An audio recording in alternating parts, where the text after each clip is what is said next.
Estimadas amigas y estimados amigos, siguiendo en la defensa de la patria histórica y de los valores tradicionales chilenos, les informo que acabo de lanzar la tercera edición de mi novela.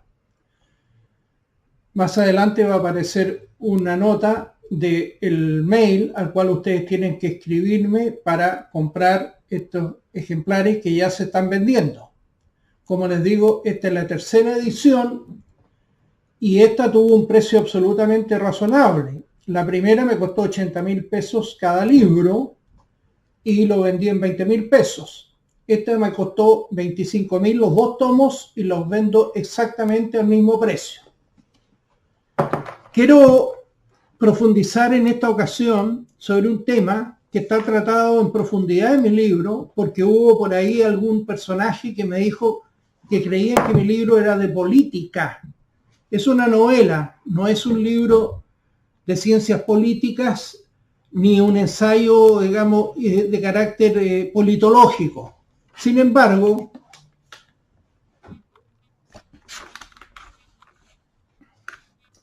todos estos capítulos están dedicados precisamente a la tragedia que vive Chile.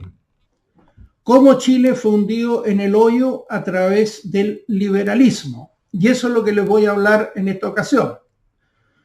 Hacemos una pequeña pausa y continuamos.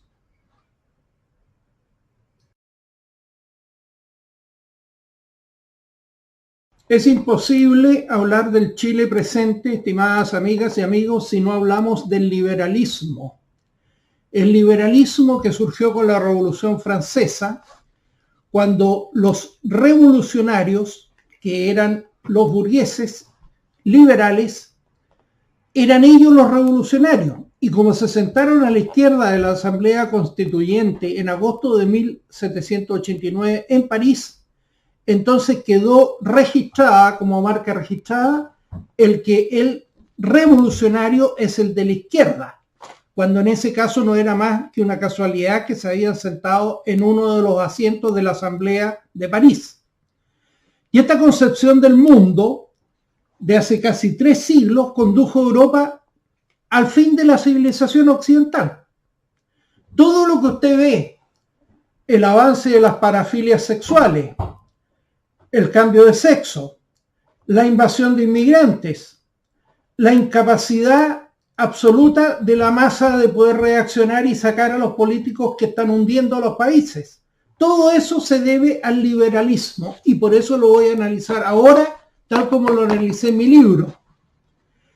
Los liberales de hoy ya no son de izquierda, porque tan pronto como derrocaron al rey y a la Iglesia Católica, tan pronto como cortaron las cabezas de miles y miles de franceses, incluso acabaron con pueblos enteros, como fue el caso de la Vendée, el genocidio de la Vendée, pasaron al otro lado y ahora ellos son el poder y el señorío, son ellos los que están sentados en el trono.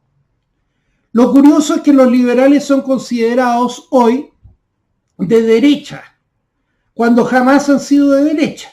Han sido siempre de izquierda del momento en que ellos lucharon para acabar con el sistema que defendía la tradición, la historia y los valores éticos. Y para disimular respecto de cuál es su verdadera ideología, se agregan el adjetivo centro-derecha, con lo cual ellos pueden jugar de cambiarse con un gobierno a la izquierda o con otro gobierno más a la derecha. Así se apresuran ellos entonces a eliminar de cualquier relación que exista real entre el liberalismo y la derecha. El liberalismo como ideología busca arrasar con cualquier principio sustancial. Aquí se destrona a Dios, se destrona a la religión, se destrona la moral, se destrona el bien común, se destrona el concepto de sociedad, el concepto de patria y el concepto de fronteras. Y cualquier fundamento exterior a lo que se considera el centro del mundo, el individuo, está de más. El individuo liberal, por su parte, es la negación misma de la persona humana. No hay ningún ser humano que no tenga una patria que no tenga un destino y que no pertenezca a una tradición cultural. Sin embargo, el individuo del liberalismo rechaza todo esto y carece, por lo tanto, de los conceptos básicos que acabo de mencionar. No existe en sí mismo ni lo verdadero, ni lo justo, ni lo bello.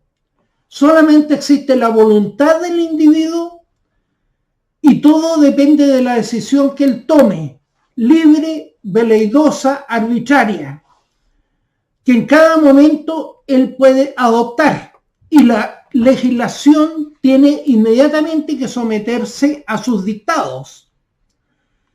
Como digo, ¿de verdad es el individuo el amo y señor del destino de la sociedad? Veámoslo, pues. ¿De verdad el mundo no está regido por ningún principio intocable al que deba supeditarse el individuo y todos debamos supeditarnos al individuo? Para empezar, el pueblo soberano, estimadas amigas y amigos, no toma ninguna decisión. La toman sus representantes, que son los parlamentarios. Y estos son elegidos a su vez por la oligarquía de los partidos de la partitocracia. Esto lo he explicado en videos anteriores. O sea, háblenme de cualquier cosa menos de democracia en un sistema en que existen unas verdaderas camarillas que son las que dirigen los partidos políticos y por lo tanto el Congreso y todo el país. Y resulta que todo esto está amparado por la unión que existe entre la política y los poderosos medios de comunicación que manipulan a la opinión pública. Por eso en Chile es imposible crear conciencia patriótica entre la población. Todo esto nos remite a dos cosas. Por un lado, al poderío económico que sustenta todo este entramado de partidos y de medios de comunicación. Ellos controlan totalmente todo el dinero que se requiere para hacer la política. Por eso es imposible en Chile crear un partido patriota, por ejemplo. Y junto con ello, tenemos que los principios que sí son intangibles, incuestionables y sagrados, no son otros que la omnipotencia del dinero, del mercado y del capital. Todo eso está por sobre la sociedad, por sobre la nación, por sobre los individuos, por sobre los valores. No se puede comprender nada del liberalismo sino exponiendo sus formas principales, que son económicas, políticas, culturales y filosóficas.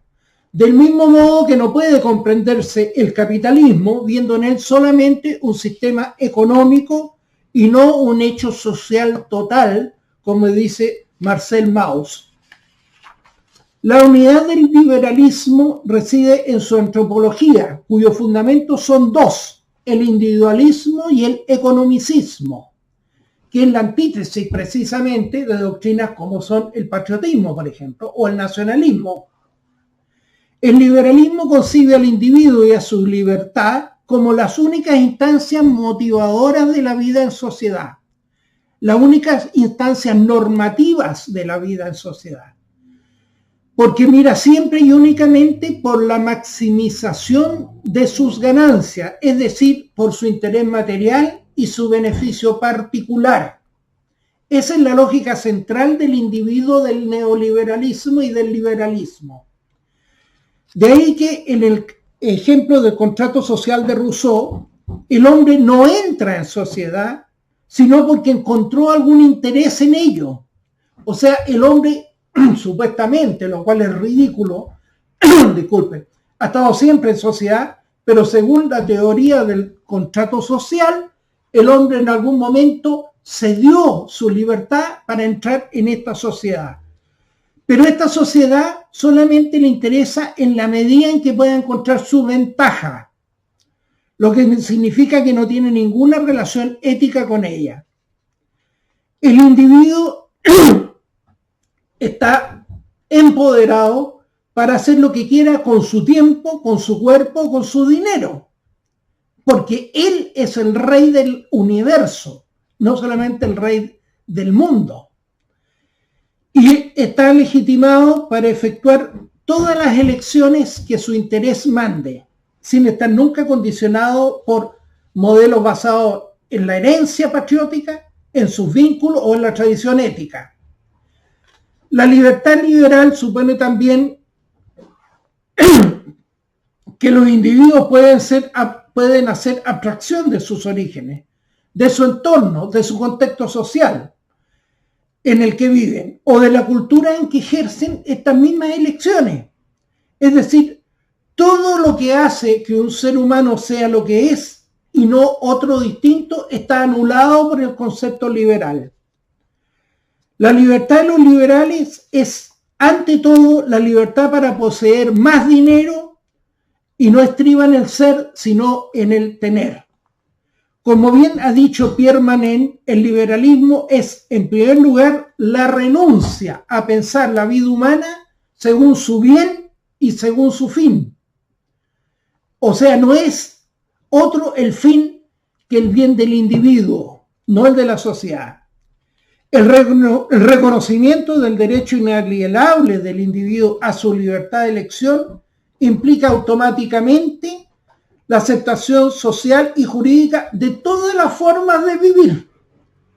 Por ejemplo, la coprofagia, el ingerir excremento, es parte de la libertad del individuo liberal, pues. La zoofilia, el tener relaciones sexuales con animales, es parte también de sus derechos, de sus libertades. La necrofilia, tener relaciones sexuales con cadáveres, también es parte de esta libertad, porque esta libertad no la puede hacer ninguna coerción el Estado. Como ha escrito Charles Robin, en tal contexto, cualquier referencia a noción moral común o valores compartidos solo puede aparecer como algo autoritario. Por eso que condenan tanto el Estado, pues. Porque el Estado es el único que los puede a ellos colocar dentro de un principio normativo o de un catálogo de normas. En la medida en que el individuo está por sobre todo esto que acabo de mencionar. El liberalismo hace reposar la prosperidad de todos los seres humanos sobre el egoísmo de cada uno. Recuérdense ustedes lo que decía Adam Smith. Buscando su interés personal, el hombre trabaja de una manera bastante más eficaz por el interés de la sociedad que si realmente solo tuviera por objetivo trabajar. En Chile nosotros lo vivimos día a día con la mitad de los trabajadores percibiendo menos de 500.000 pesos mensuales. Ese es el fruto del egoísmo liberal y el beneficio que le ofrece el liberalismo a los trabajadores. Esto se denomina la axiomática del interés, que no es otra cosa que la traducción en términos filosóficos de esta disposición natural del ser humano al egoísmo. Y es también el fundamento de la metafísica de la subjetividad que criticó tanto Martin Heidegger. El sistema, por lo tanto, es doblemente negador del bien común, puesto que encuentra rechazable la noción de bien, tanto como la palabra común, por no hablar del vínculo que existe entre estas dos palabras.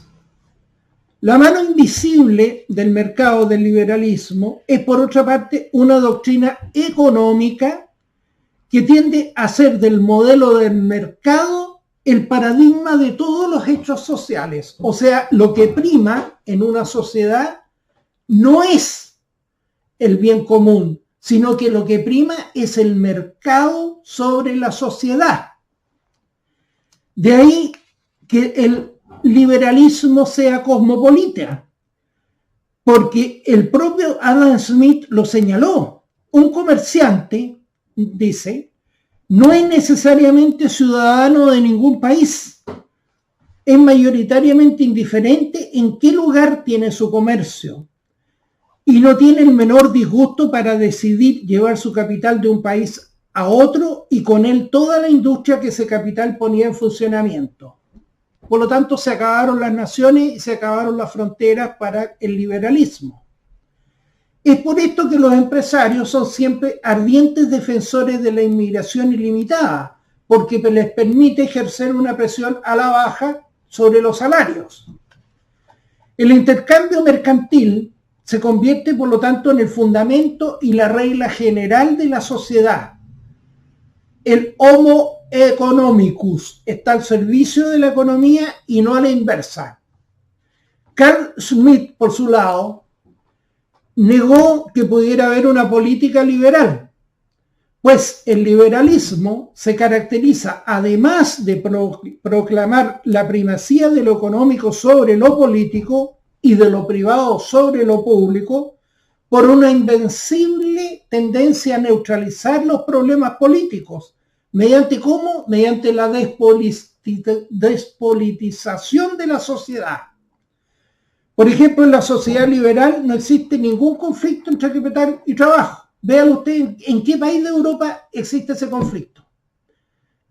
Cuando los trabajadores realizan alguna marcha o alguna manifestación, no dura más que unos meses y eso se acaba. La sociedad, por lo tanto, no existe sino para satisfacer los deseos individuales transformados en necesidades y en derechos que eliminan cualquier sentido de bien común, que es lo que nosotros vivimos día a día en Chile. De acuerdo a la negación del bien común, el Estado debe ponerse al servicio del individuo y de su libertad de educación, comenzando por el derecho a permitirle actuar libremente según el cálculo de sus intereses particulares y de llevar el tipo de vida que desee. Por ejemplo, si él se considera un perro, tiene derecho a ser un perro. El único rol que los liberales consienten en atribuirle al Estado, además del respeto a las leyes y los derechos individuales, es garantizar las condiciones necesarias para los intercambios, es decir, el libre juego de la racionalidad económica que opera sobre el mercado. Por lo tanto, el Estado no puede tener una finalidad propia, como por ejemplo cuando don Pedro Aguirre Cerda decía, gobernar es educar, el Estado docente. No, eso es imposible en el liberalismo. Debiendo, por lo tanto, abstenerse de toda intervención en los asuntos económicos y comerciales. Y debe también abstenerse de dar a los ciudadanos un modelo de educación de vida buena, siguiendo la frase de Aristóteles, porque ello implicaría favorecer las concepciones de algunos en detrimento de los otros. Lo que se denomina liberalismo político es una forma de aplicar a la vida política los principios de una doctrina económica individualista. Eso es todo. Aquí prima el individuo y el individualismo por sobre toda la sociedad y por sobre el Estado. Y esto limita la política hasta el punto de destituirla de todas sus prerrogativas, oponiendo los mercados a la concepción estrictamente política de la soberanía. O sea, en estos países no existe la soberanía, existe la soberanía de los mercados. Y las relaciones entre los hombres, de este modo, son semejantes a las relaciones entre las cosas. Usted no le va a pedir que un objeto ame a otro objeto. Eso es contrario, digamos, a la esencia misma de las cosas. El advenimiento del individuo hace obsoleta la ciudadanía. Eso lo dice Hervé Jobin, pues desvincula al hombre de lo que lo ligaba a sus semejantes. El vínculo social se reduce, por lo tanto, al contrato jurídico y al intercambio mercantil. Usted va entonces a un mall, usted compra, interactúa con la dependiente y luego usted sale, se come un sándwich, ¿no es cierto?, de comida chatarra y se va a su casa. Esa es su única interacción con el prójimo. Acordémonos que Margaret Thatcher decía, la sociedad no existe. Y el siempre más del liberalismo es planteado como un nuevo régimen de verdad. Más se convierte en sinónimo de mejor y siempre más equivalente siempre mejor.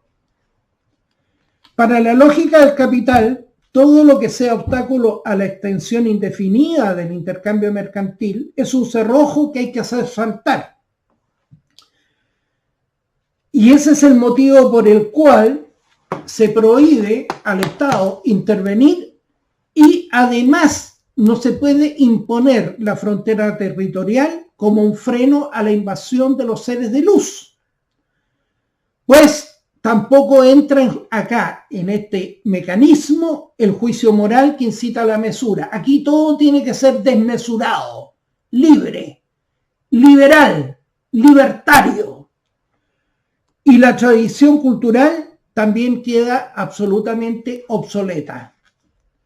Desde el punto de vista antropológico, escribía Pasolini, la revolución capitalista, porque sí, el liberalismo es revolucionario y es revolución. La revolución capitalista exige a los hombres que se desprendan de sus vínculos con el pasado. Por eso que en Chile no existe ninguna posibilidad de crear un partido patriota. De ahí la inconsecuencia trágica de esos conservadores o de esos ridículos conservadores que se llaman nacional liberales o nacional libertarios, que quieren a la vez defender el sistema de mercado y los valores tradicionales al mismo tiempo, en circunstancia de que el sistema liberal no deja de cercenar constantemente los valores tradicionales. Jean-Claude Michéa, seguido por Charles Robin, han demostrado perfectamente que el liberalismo de derechas en el plano económico y el de izquierdas en materia de costumbres están unidos. Eso es lo que yo llamo el contubernio, porque los dos proceden de los mismos postulados fundadores. El liberalismo económico integral, oficialmente defendido por la derecha, lleva en sí mismo la revolución permanente de las costumbres, o sea, la destrucción de todas las costumbres, que es una de las acciones que siempre ha tenido en mira la izquierda, la destrucción de las costumbres. Igual que la izquierda exige a su vez la liberación total del mercado. Por eso que en toda Europa existe solamente el modelo liberal. Inversamente, la transgresión sistemática de todas las normas sociales, morales o culturales se convierte en sinónimo de emancipación. O sea, en la medida en que usted pueda ingerir excrementos, tener relaciones sexuales con cadáveres o con animales, usted ha alcanzado el punto más alto de su vida porque se ha emancipado. La izquierda actualmente encaja todavía mejor en el neoliberalismo de las costumbres en la medida en que se ha convertido por completo al liberalismo económico mundializado. Estimadas amigas y amigos, un agrado estar con ustedes. Vuelvo a anunciarles la publicación de la tercera edición de mi libro, la primera novela patriótica que se publica en Chile los últimos 50 años y que analiza en intensidad lo que acabo de explicarles en este video. Un gran abrazo para todos ustedes y ¡viva Chile! ¡Viva la patria histórica y viva la nación chilena!